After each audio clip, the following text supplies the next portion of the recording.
Hi ಸ್ನೇಹಿತರೆ, ಹೇಗಿದ್ದಾರೆ ಎಲ್ಲರೂ? ಇವತ್ತಿನ ರೆಸಿಪಿ ಬಂತು ಚಿಕನ್ ಗ್ರೇವಿ. ಇದನ್ನು ಮಾಡೋದು ತುಂಬಾ ಸುಲಭ.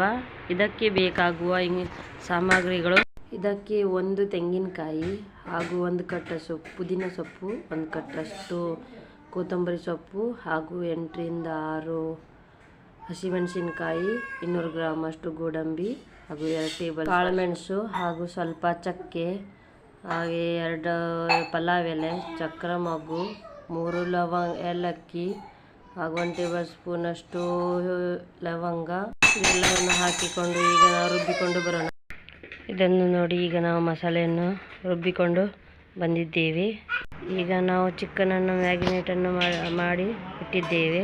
ಈಗ ಗ್ರೇವಿ ಮಾಡೋದಕ್ಕೆ 5 ರಿಂದ 7 ಈರುಳ್ಳಿ ಹಾಗೂ 5 ಟೊಮೆಟೊ, 2 ಹಸಿಮೆಣಸಿನಕಾಯಿ, ಸ್ವಲ್ಪ 1 ಇಂಚಷ್ಟು ಶುಂಠಿ.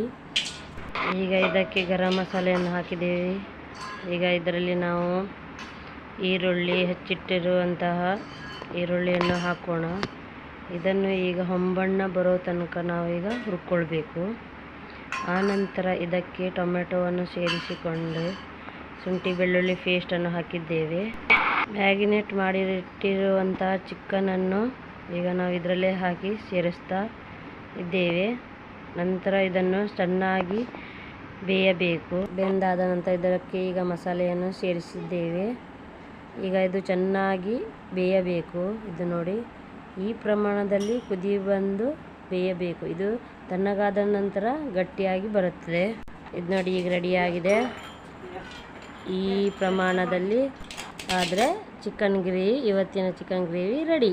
ಈ ವಿಡಿಯೋ ನಿಮಗೆ ಇಷ್ಟ ಆಗಿದೆ ಅಂತ ಭಾವಿಸ್ತಾ ಇವತ್ತಿನ ರೆಸಿಪಿ ಇಲ್ಲಿಗೆ ಸ್ಟಾಪ್ ಮಾಡ್ತಾ ಇದ್ದೀನಿ. ಲೈಕ್, ಶೇರ್, ಕಮೆಂಟ್ ಮಾಡಿ, ಸಬ್ಸ್ಕ್ರೈಬ್ ಮಾಡಿಕೊಳ್ಳಿ.